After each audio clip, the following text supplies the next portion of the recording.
Hi, my name is Dr. Peggy Parker. I'm a biological medicine doc and a naturopath.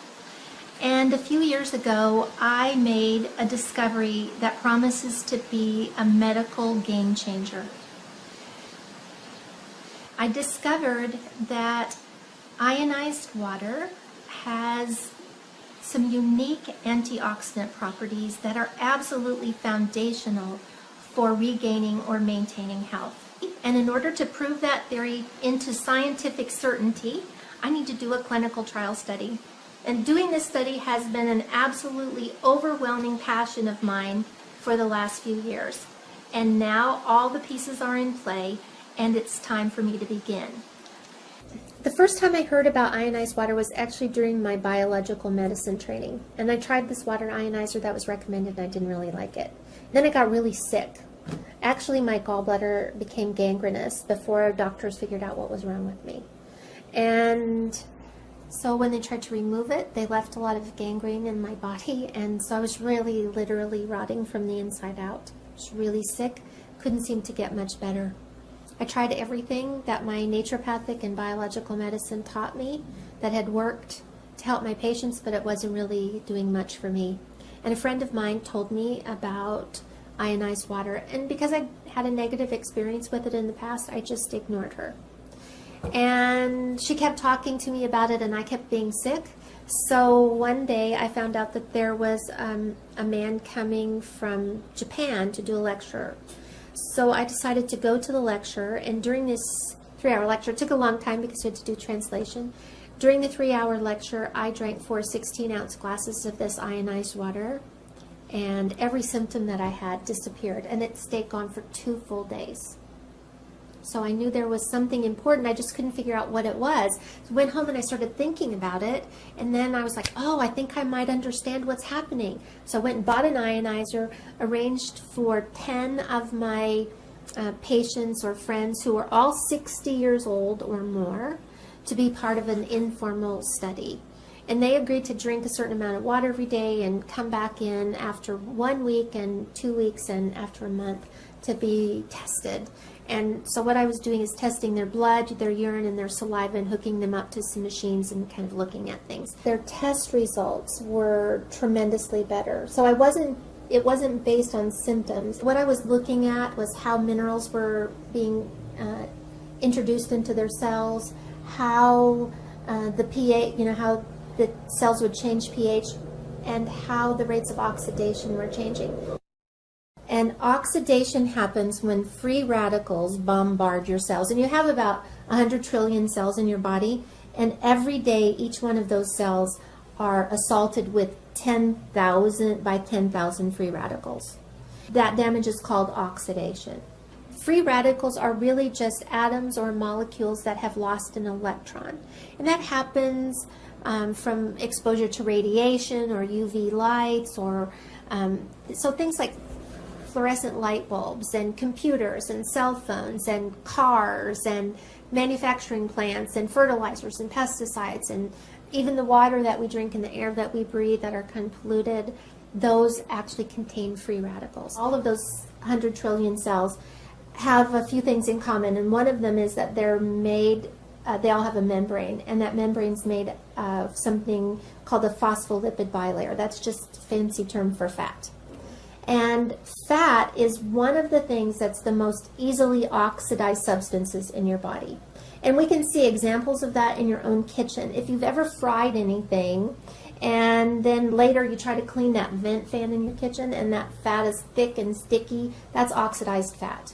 Because our cell membranes are made primarily out of fat, as these free radicals enter our bodies, they start stealing electrons from the fat, causing a huge problem. That fat then changes its character. Instead of being a semi-permeable membrane that allows oxygen and water to flow freely in and lets carbon dioxide and a few other waste products out, instead of doing that, it starts to repel water, so the cell becomes dehydrated. It starts to repel oxygen, so now the cell doesn't have enough oxygen to produce energy. And inside the cell, carbon dioxide is trapped and other waste products are trapped, so it effectively makes a very unhealthy cell.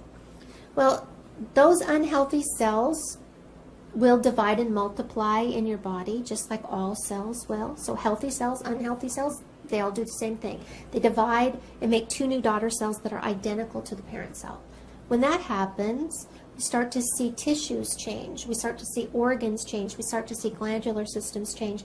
And so wherever your genetic weakness is in your body, whether it's your eyes or your heart or your blood vessels or your skin or your pancreas, wherever the weak link is, that's where we're going to see a disease process or an illness begin to form. And unless you've been living under a rock for the last few years, then you know about antioxidants. You know that vitamins A, C, and E are antioxidants, and you know that all the brightly colored fruits and vegetables, even chocolate and coffee, contain antioxidants.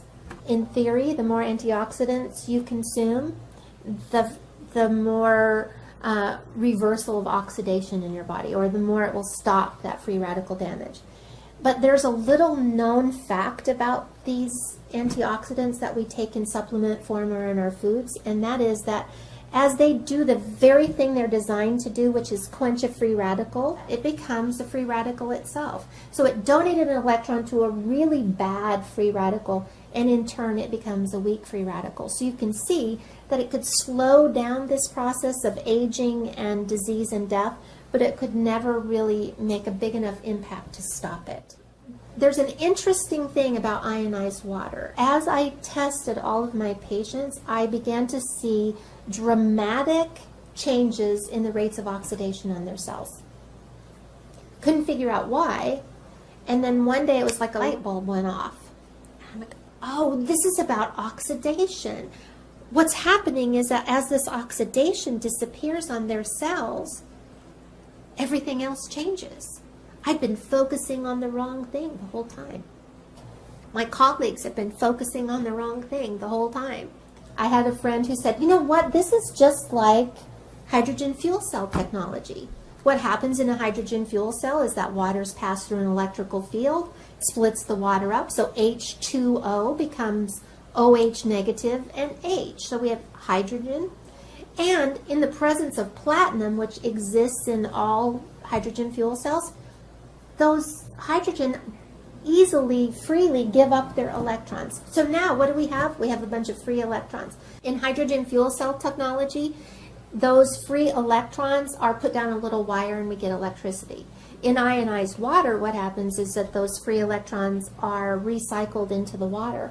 So that as we drink that water, we're actually taking in a bunch of free electrons.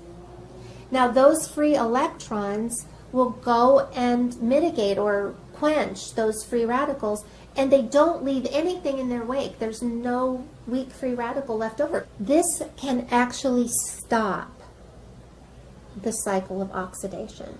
Now, in the whole scheme of clinical trial studies, the end result is always that there's a product, an end product that's made, like a drug, that can be sold for billions of dollars, so it offsets the cost of the clinical trial studies. In this particular case, I don't sell anything. I'm just trying to help people be well. My very first patient that I lost was 16 years old, and it happened at a time when one of my daughters was 16 years old. This was potentially the hardest thing I've ever been through. And all I could think of was what could I have done differently? How could I have helped her? And then a few years later, I found this technology, and I realized that it was the answer to that question of what could I have done differently and how could I have helped her more. It's my passion to save the world one glass of water at a time. I know it sounds like a lofty goal, but I want to end as much disease and suffering in the world as I can, as fast as I can. I really believe this clinical trial study can be a medical game changer, but these things never happen as a result of just one person's effort. It takes so many people to accomplish a project like this. And with your support, I believe that we can move forward. I need you to help me spread the word. You can do it by emailing this video to everyone you know. Put it on your Facebook page. Pin it to your Pinterest board. Tweet about it and ask all of your friends to do the same. because I believe that together we can pioneer a change in the health of people all around the world, one glass of water at a time. Thanks so much.